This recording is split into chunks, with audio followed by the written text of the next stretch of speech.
벌써 한 세기 전의 일입니다만 여러분 타이타닉 호의 침몰을 그 사건과 그 영화를 아마 다들 알고 보았는 줄 압니다. 그 차디찬 북극해의 그 물속에서 약 2200여 명의 많은 사람들이 그 호화 유람선에서 죽음을 맞이하게 되었죠. 나중에 구조선이 출동하여 그 많은 사람들 가운데 극히 소수를 건져내고 그 구조선이 항구에 도달했습니다. 그리고 도달한 이 구조선에서 내어민 그 타이타닉 호의 그 승무원 명단, 그것은 오직 딱 두 가지의 줄로 기록되어져 있다고 합니다. 그 두 가지의 줄이 무엇이었을까요? 한 줄은 구조자, 또 한 줄은 실종자. 이렇게 두 줄만 기록되어져 있다라고 합니다. 그렇습니다. 우리가 하나님 앞에서 바로 우리가 만일에 정말 우리가 죽고 난 뒤에 하나님 앞에서 우리 모든 사람들이 심판의 자리에 설 터인데, 그때에 내가 구조자가 되느냐 하나님 앞에서 실종자가 되느냐, 우리는 항상 그 믿음의 자리를 다시금 돌이켜보며 하루하루 살아가기를 간절히 축원합니다. 실상 우리가 믿음의 자리에서 우리는 세상의 눈으로 보지 않습니까? 누가 더 부유한지, 누가 더 잘났는지, 누가 더 뛰어난지, 누가 더 공부를 더 잘하는지, 이런 것들을 평가하고 생각하며 저 사람이 구원받을 거야, 저 사람이 더 나은 사람일 거야 라고 생각하지만, 오직 하나님은 하나님의 기준과 잣대로 구속자 그리고 실종자를 가리게 될 줄로 믿습니다. 오늘도 주님 앞에서 내가 구조자로 하나님 앞에서 또한 생존케 되는 그러한 역사와 기쁨을 만끽하며 이 구원의 방주 우리 이대교회에 우리 다 함께 참여하여 예배자로 성공할 수 있는 저와 여러분 되시기를 간절히 축원합니다. 오늘 이 바디메오 역시도 인생에서 비천하고 낮은 자리, 소경이었고 거지였던 자였습니다. 누가 보기에도 그는 구원받지 못할 자였다라는 겁니다. 특별히 당시의 풍습과 관습에 의해서는 이 바디메오는 절대적으로 구원받지 못할 자였습니다. 그러나 이 바디메오는 간구하고 또 부르짖어 구원의 놀라운 역사를 그리고 체험을 하게 되고 주를 쫓게 되는 또한 놀라운 역사의 주인공이 됩니다. 실상 인생은 가슴 맺힌 한이 있고요, 남모르게 또한 자기 가슴만에 큰 울부짖음이 있습니다. 아까 기도자가 기도했던 것과 같이 우리의 눈물이 되게 하여 주옵소서 라는 그 기도가 참으로 옳다라고 생각됩니다. 하나님 앞에서는 우리가 다 눈물 흘릴 수 있는 자요, 나를 불쌍히 여겨 주옵소서 라고 외칠 수 있고 부르짖을 수 있는 자가 하나님으로부터 건짐을 얻게 되고요, 우리를 하나님이 불쌍히 여기심으로 말미암아 내 어떤 삶의 자리에서도 하나님이 복 주시는 것을 체험하게 될 줄로 믿습니다. 아멘. 이러한 부르짖음을 통해서 하나님께 결국 응답을 받는 자만이 복된 자다라는 사실을 또한 여러분 꼭 기억하시기를 바랍니다. 오늘 본문에 나오는 소경 거지 바디메오는 이스라엘 풍습에 의하면 소득이 없고 또한 큰 불치의 병이 걸렸으므로 결코 그 이스라엘 백성과 일반 백성들과 함께 살 수 없는 그러한 사람이었습니다. 그 불구의 인생은 또한 죄로 인한 것이다. 본인이 죄를 짓지 않았으며 혹시 그의 부모라도 죄를 지었을 것이다 라는 그러한 평가를 받으며 천대받고 멸시받으며 편견 속에서 비참하게 살아야 했던 당시의 관습이 있었습니다. 하나님은 그런데 이런 사람을 만나 주신다라고 말씀합니다. 여호와는 마음이 상한 자에게 가까이 하시고 중심에 통회하는 자를 구원하시는도다. 다윗은 시편 34편 18편을 통하여서 분명히 말씀하고 있습니다. 마음이 상한 자를 하나님은 가까이 하시고요, 통회하는 자, 곧 회개하는 자를 하나님께서는 구원해 주신다라는 말씀입니다. 이 상한 마음이라는 것은 무엇입니까? 영어 성경을 보면 broken heart, 그 마음이 완전히 깨어져 버린 사람을 이야기합니다. 마음이 완전히 깨어질 정도로 처참하게 내 스스로를 낮추고 엎드려질 수 있는 자, 그런 자를 하나님께서는 그의 곁에 가까이 두신다라는 겁니다. 그러므로 그때에 내가 통회하고 자복하고 회개하며 나는 죄인으로서이다 라고 하나님 앞에 부르짖고 또한 기도할 때에 하나님은 나에게 진정한 구원을 허락해 주신다라는 겁니다. 결국은 내 상한 통회하는 마음을 가지고 오직 나의 마음을 고쳐주실 분은, 내 질병에 든 이 육신을 또한 치료해 주실 분은, 내 모든 마음의 근심과 걱정과 시험과 환난을 해결해 주실 분은 오직 예수 그리스도, only 지저스라고 외칠 수 있고 부르질 수 있는 자만이 하나님 앞에서 구원함을 얻을 수 있다라는 사실이죠. 아멘. 이 시대가 사실 불황이다 라고 이야기하고 누구나 다 어렵다 라고 쉽게 그 말이 붙어 있습니다. 그런데 사랑하는 여러분, 오늘 아무리 힘들어도 이 바디메오만큼 힘든 사람이 과연 몇이나 되겠느냐라는 겁니다. 아무리 못한 인생을 살아도 거지요 또한 맹인이었던 이 바디메오보다 낫고 천한 인생을 살아가고 있는 자가 과연 우리 가운데 누가 있느냐라는 겁니다. 결국 바디메오보다도 낫기 때문에 또한 힘들어도 우리가 때로는 부르짖지 않는가라는 것, 때로는 기도하지 않는가라는 것을 우리가 그래서 오늘 다시 한번 상고해 보기를 원합니다. 그렇다고 하면 우리는 점점 더 하나님을 만날 수 없기 마련일 것입니다. 내 마음이 상하고 통회하는 마음으로 하나님께 가까이 나아가지 않는 이상 구원의 손길은 우리로부터 멀어질 수밖에 없다는 겁니다. 내 마음이 불쌍히 여김을 받지 못하고 내가 마음이 그 심령이 가난한 자가 되지 못하고 부요한 자가 되어서 라오디게아와 같이, 라오디게아 교회와 같이 하나님으로부터 또한 토하여 내쳐지는 그러한 인생들이 되지 마시기를 주님으로 간절히 축원합니다. 우리 주님은 분명히 말씀합니다. 너희는 여호와를 만날 만한 때에 찾으라. 가까이 계실 때에 그를 부르라. 악내의 그 길은 불의한 자는 그 생각을 버리고 여호와께로 돌아오라.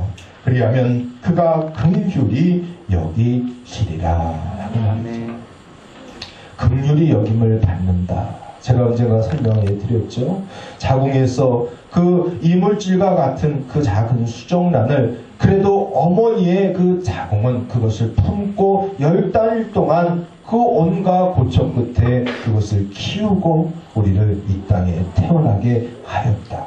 바로 그 긍휼이라는 것이 그 자궁이라는 말의 어원을 따서 만들어진 말이다. 제가 말씀드린 적이 있습니다. 그렇습니다. 여호와 하나님께서는 바로 우리를 이와 같은 긍휼하심으로 끝까지 사랑하시고 이 땅에서 진정한 구원받을 백성으로 만드시기 위하여 끊임없이 우리를 또 용서하시고 주께서 친히 인도하여 주시는 줄로 믿습니다. 그러므로 지금이 바로 주님을 찾아야 할 때이고 바로 지금이 주님을 이 바디메오처럼 부르짖어야 할 때인 줄로 믿습니다. 사도 바울은 이 이사야의 말씀을 붙들고 그래서 이렇게 선포하지 않습니까? 보라 지금은 은혜 받을 만한 때요, 보라 지금은 구원의 날이로다. 과거도 아니고요, 며칠 뒤 좀 나중에 또 아니고 바로 지금 저와 여러분이 여호와 하나님을 찾고 부르짖을 때인 줄로 믿습니다. 바로 지금 바디메오는 이 깨진 마음과 이 천한 자리에서 예수님께 대한 소문을 듣게 되었고요. 이 본문의 말씀과 같이 그의 부르짖음은 남달리 더 처절하고 그의 애환이 깊이 담겨져 있는 부르짖음이었습니다. 바로 오늘 이 바디메오 부르짖음을 통하여서 깨달아야 될 하나님의 능력의 말씀을 다시 한번 우리 마음판에 새길 수 있는 저와 여러분이 되시기를 간절히 축원합니다. 이 바디메오의 부르짖음을 통해서 우리가 먼저 깨달아야 될 것은 그 첫째로요, 올바른 신앙 고백이 있을 때의 그 부르짖음도 능력이 있다라는 말입니다. 바디메오는 오늘 부르짖을 때에 다윗의 자손 예수여 라고 분명하게 구분지어 예수 그리스도를 부르짖게 됩니다. 이것은 바로 정통적인 당시의 유대인들의 메시아 신앙을 대변하는 그러한 부르짖음이었습니다. 왜냐하면 구약의 수많은 선지자들로부터 유다 땅 베들레헴으로부터 메시아가 나올 것을, 그리고 그 베들레헴이 고향인 곳이 곧 다윗 아닙니까? 그 다윗의 자손 예수라고 부르짖고 그 다윗에 대해서 메시아가 나올 것을 수많은 선지자들이 예언하였기 때문에 곧 그리스도 예수를 메시아로 그리스도로 고백하였던 고백이 바로 다윗의 자손 예수여라는 고백이었다라는 겁니다. 그래서 마태복음 1장 1절 말씀에 보면 아브라함과 다윗의 자손 예수 그리스도의 세계라라고 하며 마태복음의 첫 장 첫 절이 기록되어져 있습니다. 우리가 실상 신앙생활함에 있어서 이와 같이 바른 신앙의 고백은 바른 신앙의 또한 출발점을 이루게 된다라는 거예요. 그래서 우리가 예배 시작 부분에서 사도신경을 우리가 외워서 고백하지 않습니까? 사도신경이 괜히 우리가 뭐 예배의 시작을 알리는 어떤 형식적인 순서가 실상은 아닙니다. 그 사도신경을 통해서 나의 바르고 정갈한 신앙의 고백을 먼저 예배자를 통해서 여호와 하나님께 드러내는 그러한 자리다라는 겁니다. 그래서 내 바른 신앙의 고백이 먼저 앞설 때에 예배의 자리에서도 바르게 예배가 드려질 수 있는 것이고 내 신앙이 바르게 세워질 수 있다는 그 고백을 사도신경으로 저와 여러분이 예배의 자리를 통해서 고백한다라는 겁니다. 당시에 예수님께서 그를 따르던 수많은 제자들 가운데 특별히 12제자들을 앞에 놓고 이런 질문을 던지지 않습니까? 사람들이 나를 누구라 하느냐라고 말이죠. 그때 다른 여러 제자들은 뭐 랍비요, 선생이요, 선지자 중에 하나라 하더이다 라는 여러 가지 다양한 대답들을 내놓습니다. 근데 그때에 오직 수제자격인 사도 베드로만이 무엇이라고 고백합니까? 주는 그리스도시요 살아계신 하나님의 아들이십니다. 이 놀라운 고백을 그리스도 예수께서 듣자마자 무릎을 탁 치시며 그를 향해서 장장 2절에 걸쳐서 사도 베드로를 향해서 칭찬하고 축복하는 장면이 나타나지 않습니까? 다시 한번 제가 읽어드릴게요. 바요나 시모나 내가 복이 있도다. 이를 내게 알게 한 이는 혈육이 아니요 하늘에 계신 내 아버지시니라. 너는 베드로라. 내가 이 반석 위에 내 교회를 세우리니 음부의 권세가 이기지 못하리라. 또 내가 천국 열쇠를 너에게 주리니 내가 땅에서 무엇이든지 매면 하늘에서도 매일 것이요 내가 땅에서 무엇이든지 풀면 하늘에서도 풀릴 것이다. 마태복음 16장 16절로 19절까지 기록된 놀라운 축복의 말씀입니다. 베드로가 뭐라고 했다고요? 주는 그리스도시요 살아계신 하나님의 아들입니다. 이 고백 한마디를 통해서 장장 2절에 걸친 놀라운 축복과 은혜의 말씀을 직접 그리스도 예수로부터 받았다는 겁니다. 이게 얼마나 놀라운 일입니까? 그러므로 우리가 신앙생활 안에서 또한 예배의 자리에서 이와 같이 신앙의 고백이 아름답게 또한 올바르게 먼저 고백되어진다는 것이 복이다라는 사실을 먼저 깨달으시길 간절히 축원합니다. 실제로 당시 초대교회에서 또한 특별히 예수 그리스도께서 활동하던 그 공생의 3년의 시간을 통하여서 주를 그리스도라고 고백한 사람은 성경의 이 복음서의 말씀을 통해서 별로 나타나지 않습니다. 사도 베드로가 그 첫 번째 인물이고요. 제자 중에서는 사도 도마라고 여러분 아시지 않습니까? 의심 많은 도마.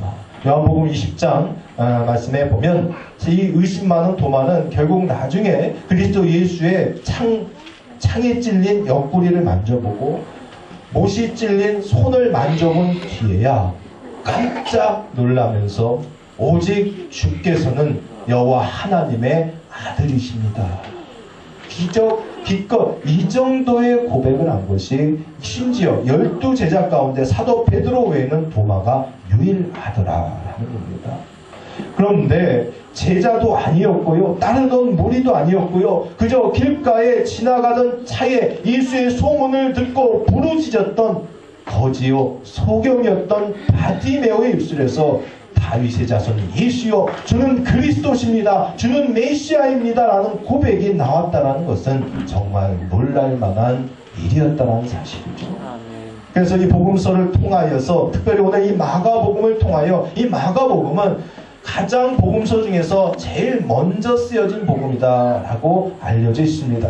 그리고 마가복음이 기록된 때가 AD 50에서 60년 사이다 라고 흔히 말합니다.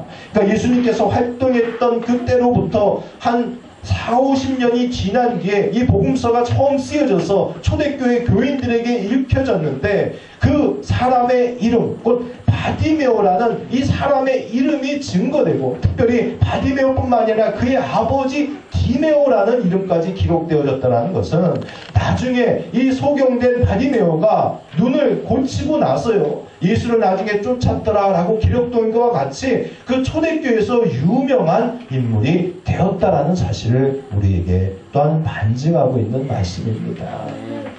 그렇습니다.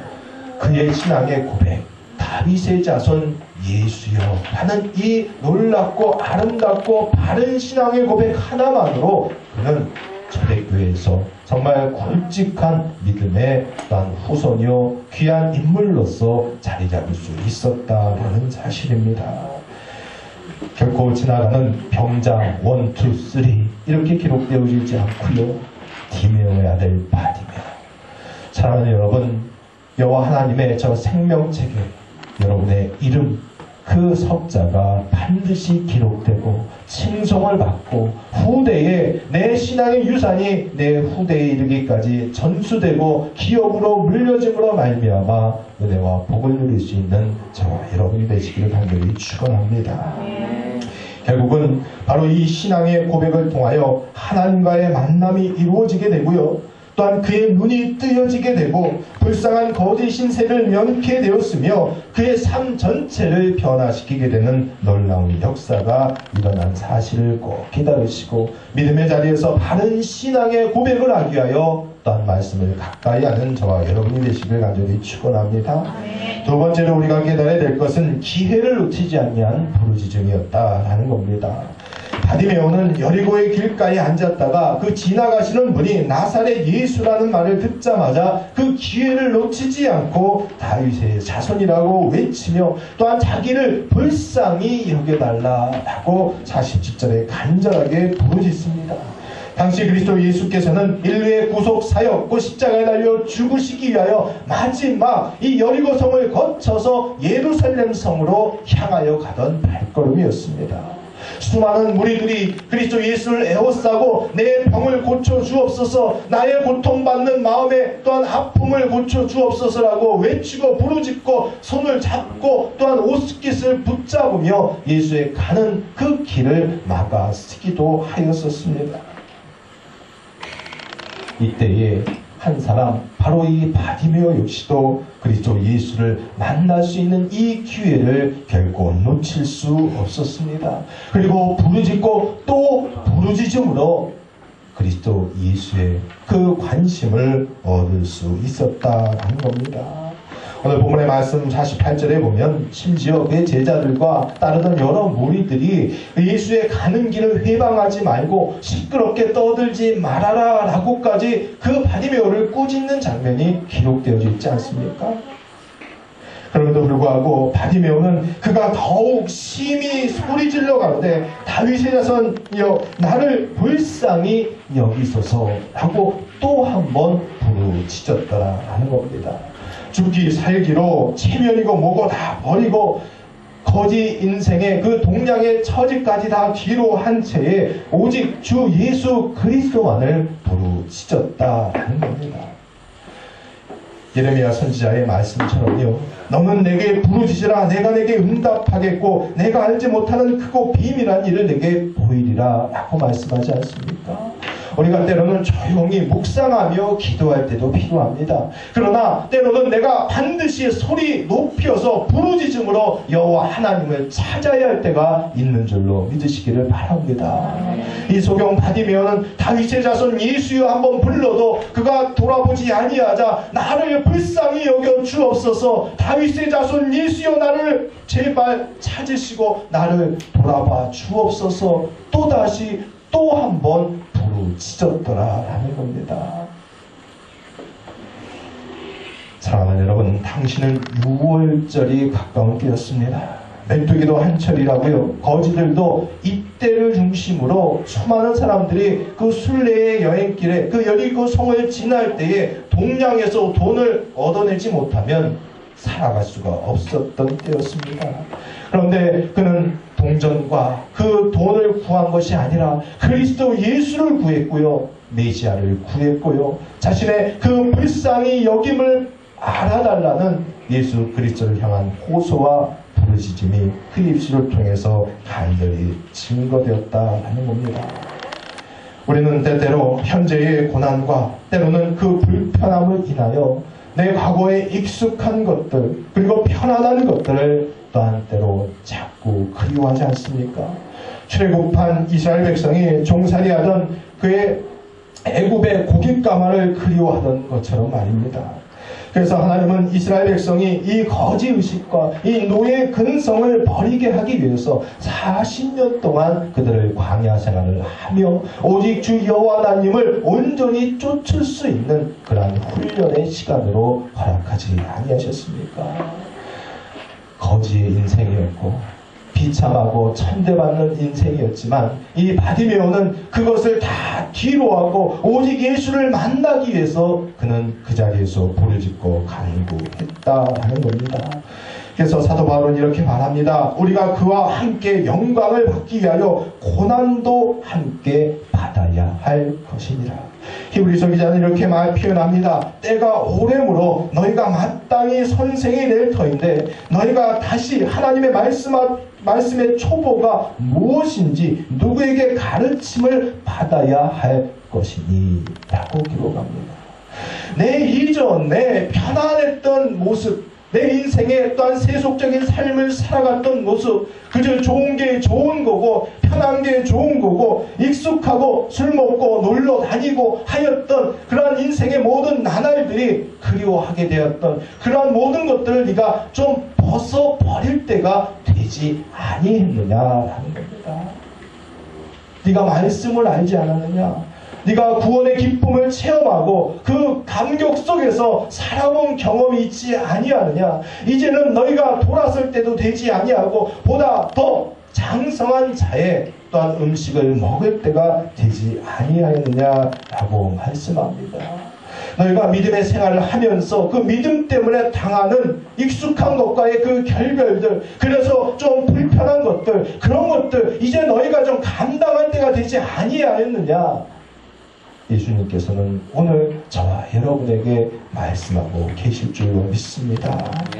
계속 핑계대는 인생과 그 믿음의 자리를 우리가 경험할 때가 얼마나 많습니까?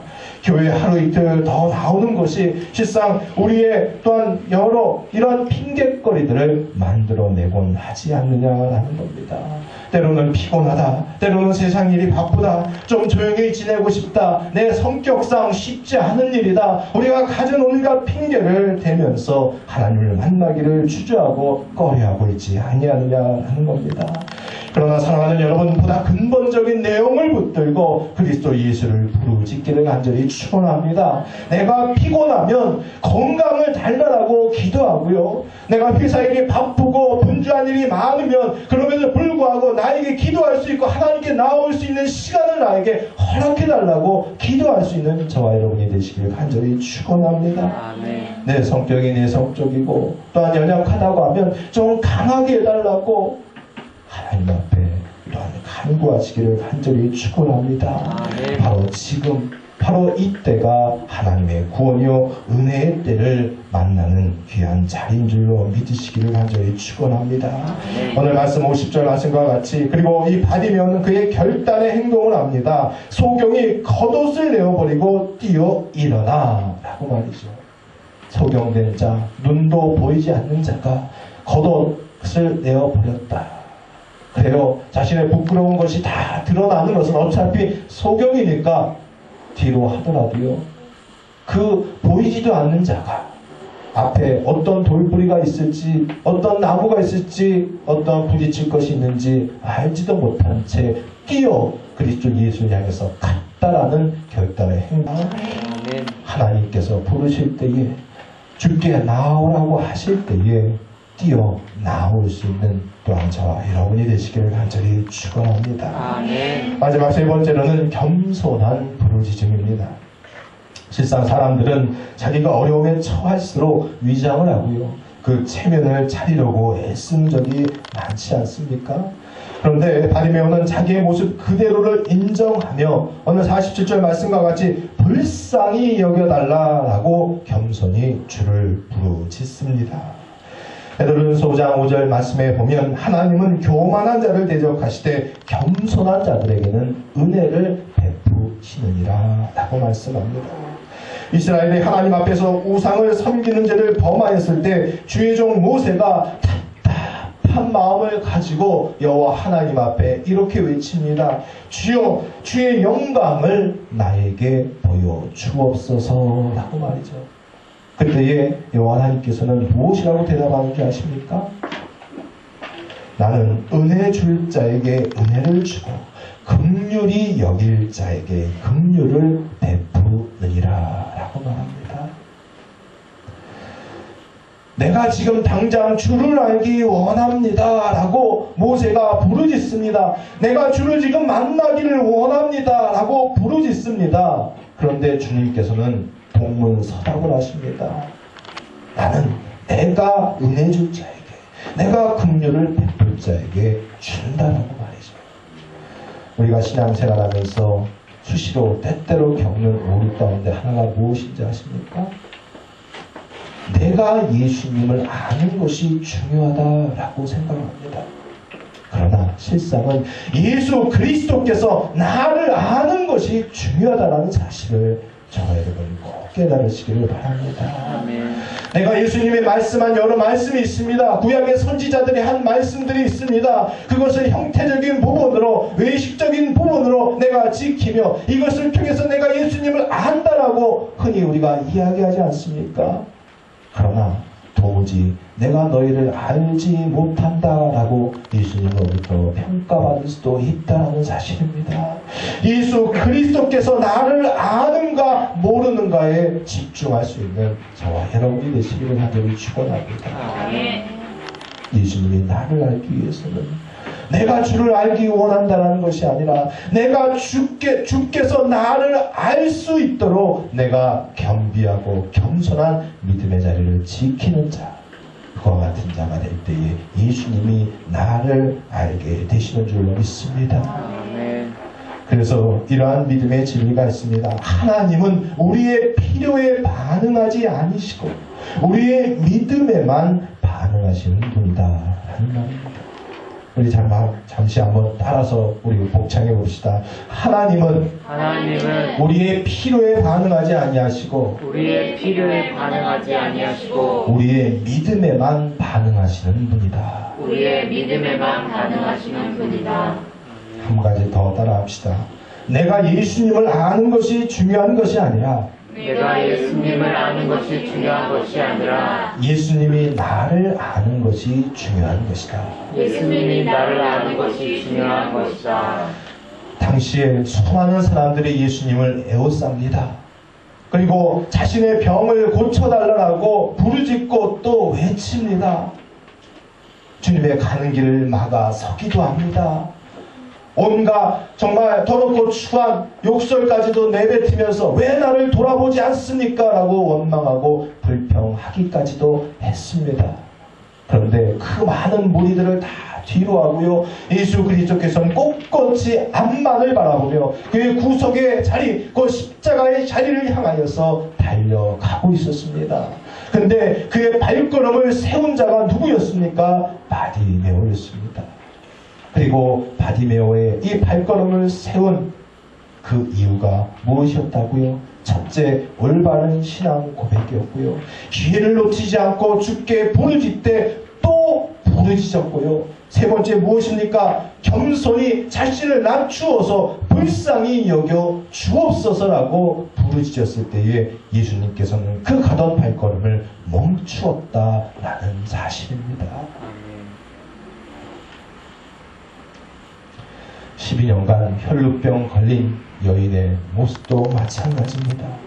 그 역시도 천대받고 소외받으며 일반 사람들과 함께 생활할 수 없었던 여인이었지만 내가 그의 옷에 손만 대어도 나음을 구원을 얻으리라 라는 그러한 겸손한 모양과 마음을 가지고 주의 옷깃에 그 손을 대지 않습니까?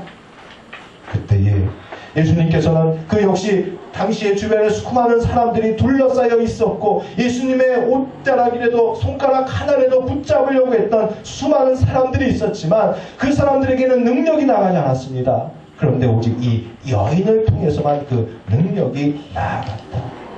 무엇을 말해줍니까? 겸손함으로 그의 옷깃만 스쳐도 나음을 입을까 합니다. 이 믿음으로 나아갈 때에 하나님께서는 그를 치유해 주셨다라는 겁니다. 이방 여인인 수로보니게 여인의 믿음도 마찬가지였지 않습니까? 예수님조차도 자녀로 먼저 배불리게 먹게 할지니 자녀의 떡을 취하여 개들에게 던짐이 마땅치 아니하다 라고 예수님께서 친히 그의 귀신 들린 딸을 향하여 또한 이 여인을 향하여 또한 외면하고 거부하였을 때 이 여인이 뭐라고 끝까지 대면하여 예수님께 말씀합니까? 주여 옳소이다마는 상 아래 개들도 아이들의 먹던 부스러기를 먹나이다. 이 정도 내 스스로를 낮추고 주님 앞에 나올 수 있는 자녀들 되시기를 제 이름으로 간절히 축원합니다. 한 번, 두 번 예수님 좀 찾다가 뭔가 내 마음대로, 내 뜻대로, 내 때에, 내 방법대로 이루어지지 않는다라고 해서 뭐 하나님이 있다우야, 하나님이 뭐 이래 라고 외치며 외면하고 거부하는 자들 되지 마시길 바랍니다. 끝까지 겸손하게 내가 개들에게 던져주는 먹이라 할지라도 그것이라도 내가 감사히 먹겠습니다 라고 외치며 주께 달려갈 때에 저와 여러분을 하나님께서는 불쌍히 여기시고 반드시 구원하여 주실 줄로 믿습니다. 예수님은 바로 오늘 바디메오를 향하여서나 아까 혈루병 걸린 여인이나 바로 이 수로보니게 여인을 통하여서 무엇이라고 말하십니까? 너의 믿음이 너를 구원하였다. 심지어 수로보니게 여인을 통하여서는 여자여 너의 믿음이 실로 크도다 라고까지 말씀합니다. 하나님은 전능하신 분이요 모든 것을 소유하신 분인 줄 믿습니다. 하나님을 향한 우리의 믿음이 더욱더 커지는 저와 여러분이 되시기를 주의 이름으로 간절히 축원합니다. 기도하겠습니다.